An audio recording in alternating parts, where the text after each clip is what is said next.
పట్టట్లేదు, చీకటి పడిపోయింది, అందరూ పడుకున్నారు, నాకు నిద్ర పట్టట్లేదు, అందుకు పిలిచా, నువ్వు 4 మంచి మాటలు చెప్తే శాంతి పొందుతాడు. అందులోనండి అందరూ పడుకున్నప్పుడు ఏదైనా చాలా పెద్ద సమస్యని ఆలోచిస్తూ ఒకడు పడుకున్నాడు అనుకోండి, తల బరువెక్కిపోతుంది. ఎందుకనంటే అందరూ పడుకున్నారు, ఎవ్వరితో మాట్లాడడానికి లేదు, తానొక్కడు, సమస్య తప్ప ఇంకొకటి లేదు మనసులో. చాలా పరిపరి విధముల పోతుంది మనసు. అందుకని బరువెక్కిపోయి ఉంది మనసు.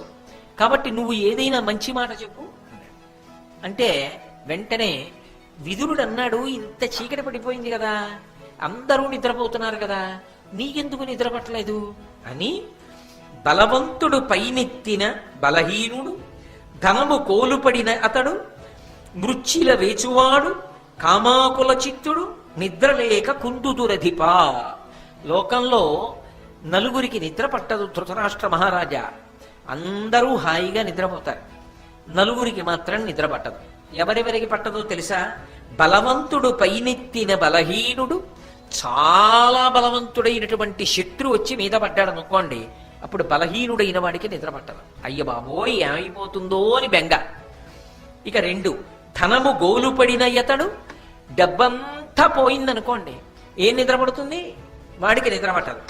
అలాగే మృచ్చిల వేచువాడు, ఎక్కడ ఎవరింట్లో ఏమెత్తుకొద్దామా అని దొంగతనం చేయడం కోసం ప్రణాళికలు రచన చేసిన వాడు రాత్రిపూట నిద్రపోడు. ఎలా దొంగతనం చెయ్యాలని అందరూ పడుకున్నారా, ఎక్కడా చప్పుడవుతోందా, ఏ కుక్కన్నా తిరుగుతోందా, వీళ్ళెవరో ఎక్కడికో వెళ్ళారు, వాళ్ళు తిరిగి వస్తారా పెళ్లి నుంచి, ఇవాళ రాత్రి వస్తారా, చటుక్కుని నేను మారు తాళం పెట్టి తీగానే, ఇలాంటి దిక్కుమాలిన ఆలోచనలు అన్ని దొంగతనం చేయాలనుకున్న వాడికి ఉంటాయి. అందుకని వాడు రాత్రి నిద్రపోడు. 4వ వాడు కామాకుల చిత్తుడు. ధర్మబద్ధమైన కామంతో సమస్య లేదు, రాత్రి భోగమునకో అది అంగీకారయోగ్యమైన కాలం, అంటే ఒక ధర్మ సూక్ష్మం అని చెప్పడానికి చెప్తున్నాను. కానీ అన్యకాంతల యందు మనస్సున్నటువంటి వాడు ఎవరుంటాడో వాడికి నిద్ర పట్టదు. కాబట్టి కామాకుల చిత్తుడు, నిద్ర లేక కుందుదురధిప, అటువంటి వాళ్ళకి నలుగురికి నిద్ర పట్టదు. నీకెందుకు పట్టలేదు అంటే దాని అర్థం ఏంటి?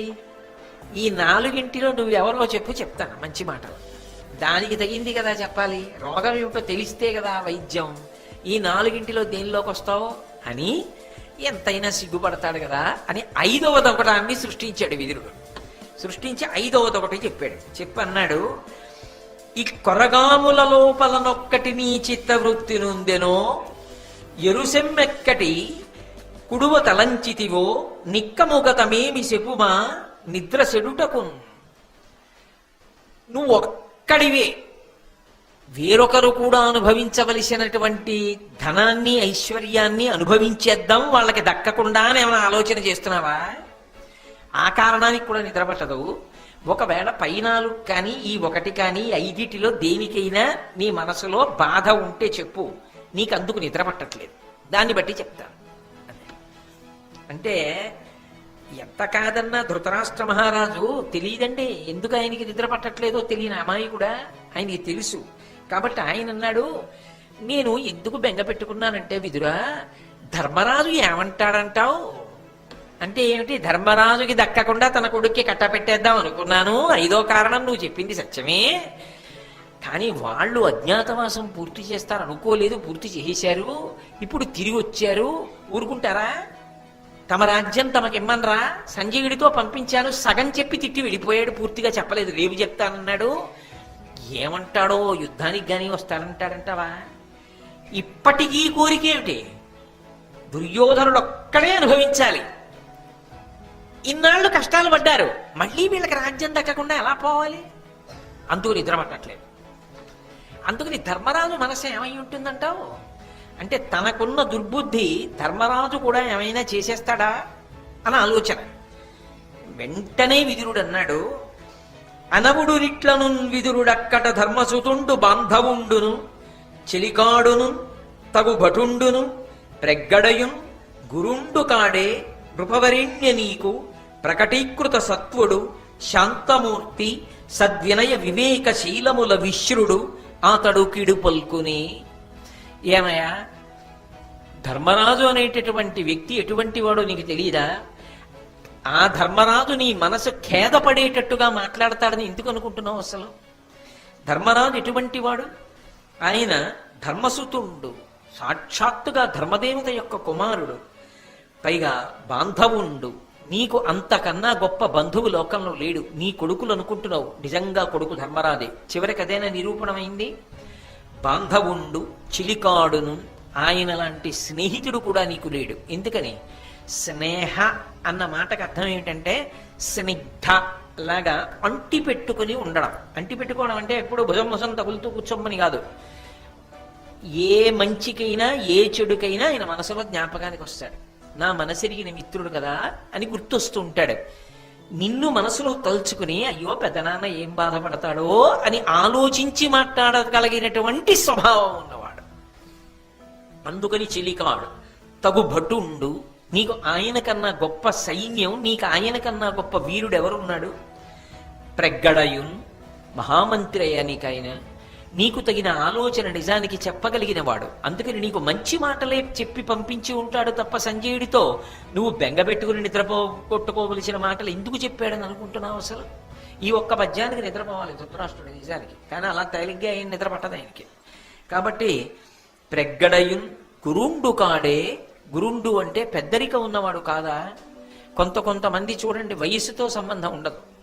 ఆయన వయసు ఎంత అన్నదంతో నిమిత్తం ఉండదు. ఆ వయసుతో నిమిత్తం లేకుండా లోకమునకంతటికీ మార్గదర్శనం చెయ్యగలిగినటువంటి పెద్దరికాన్ని పొందుతారు. శంకరాచార్యుల వారు అవతార పరిసమాప్తి చేసేటప్పటికి 32 ఏళ్లే. కానీ శంకరాచార్యుల వారికి ఉన్న పెద్దరికం లోకంలో ఇంకెవరికైనా ఉందని మీరు ఊహించగలరా? ఇంకెవరికైనా ఉంటుందా? శంకరులే అంతే. అలా వయసుతో లేకుండా పెద్దరికాన్ని వహించగలిగిన పరిణతి కొంతమందికి సొత్తు అంతే. కాబట్టి ఆ పెద్దరికం ఉన్నవాడయా. కాబట్టి ఎందుకు లీకి మాటలు మాట్లాడతాడు? పైగా ప్రకటీకృత సత్వుడు ఆయన. సత్వగుణం నిరంతరము ప్రకటింపబడేటట్టుగా ప్రవర్తించేటటువంటి స్వభావము కలిగినటువంటి వాడు. శాంతమూర్తి, కోపమునకు వశపడేటటువంటి లక్షణం ఉన్నవాడు కాదు. అందుకే తీవ్రంగా మాట్లాడడు. సద్వినయ వివేకశీలముల విశ్రుతుడు, అపారమైనటువంటి వినయము వివేకము కలిగినటువంటి వాడు. అతడు కిడు పలుకునే. అటువంటి వాడు చెడ్డ మాటలు ఎందుకు పలుకుతాడయా? అసలు అలా మాట్లాడతాడని నువ్వు ఎందుకు అనుకుంటున్నావు? అలా అనుకుని మనసులో ఎందుకు బాధ పెట్టుకుని నిద్రపోకుండా బాధపడుతున్నావు? అందుకని నువ్వు ఆయన విషయంలో బాధ పెట్టుకోకు అని చెప్పాడు. ఇన్ని చెప్పినా ధృతరాష్ట్రుడు మనశ్శాంతి పొందలేదు అని గమనించినటువంటి విదురుడు ధృతరాష్ట్రుడిని ఉద్దేశించి ఒక మాట చెప్పాడు. నువ్వు జాగ్రత్తగా ఆలోచించు. తముదారెరుగుట వేగపడమి దాలిమి విడుపు కలుగుటయులేని ప్రభుత్వము కలదే. వారియంది సుమానుషములో ఒకడు పట్టి చూడంగలదే అంటాడు. అంటే ఏమయ్యా నువ్వు ఈ రాజ్యం అంతా ఎవరికి ఇవ్వాలని అనుకుంటున్నావు? దుర్యోధనుడికి, దుశ్శాసనుడికి, మిగిలినటువంటి తమ్ముళ్ళకి కట్టపెట్టాలని, కర్ణుడు శకుని పక్కన ఉండి మంత్రాంగం నెరపాలని నువ్వు కోరుకుంటున్నావు. కానీ నేనొక్క మాట చెప్తాను, బాగా ఆలోచించు. లోకంలో ఎక్కడైనా కూడా ఒక రాజ్యాన్ని పరిపాలన చెయ్యాలి, సమర్థతతో పరిపాలన చెయ్యాలి అంటే కొన్ని గుణములు ఉండాలి. ఆ గుణములు కలిగిన వాళ్ళైతే వాళ్ళ అధికారం శాశ్వతంగా నిలబడుతుంది తప్ప గుణములు లేకుండా కేవలము కుట్రల ద్వారా, కుతంత్రముల ద్వారా, వ్యూహముల ద్వారా రాజ్య సంపదని పొందామని అనుకున్నా అది శాశ్వతంగా నిలబడేది కాదు, జారిపోతుంది, పోతుంది అధికారం. అధికారం తిరుగు లేకుండా అలా నిలబడిపోతుంది. అలా నిలబడడానికి ప్రభువుకి కొన్ని లక్షణాలు ఉండాలి, కొన్ని ప్రధానమైన లక్షణములు ఉంటాయి. ఆ ప్రధాన లక్షణముల విషయంలో రాజీ ఉండదు, అవి ఉండి తీరవలసిందే, లేకపోతే అలవాటు చేసుకోవలసిందే. అవి ఉన్నాయా అన్నది ఎప్పుడైనా ఆలోచించావా? నేను వీళ్ళకి ఇచ్చేశాను, రాజ్యం అంతా వీళ్ళకు ఉండిపోవాలి, ధర్మరాజుకు ఉండకూడదు అంటున్నావు కదా. నేను నీకు కొన్ని గుణములు చెప్తా. ఆ గుణములు దుర్యోధను ఎందు, దుశ్శాసనుని ఎందు, కర్ణుని ఎందు, శకుని ఎందు ఉన్నాయా? ఉంటే వీళ్ళకు ఉంటుంది రాజ్యం. వీళ్ళకి లేకుండా ధర్మరాజు యొక్క తమ్ముళ్ళ ఎందు ఉంటే వెళ్ళిపోతుంది రాజ్యం.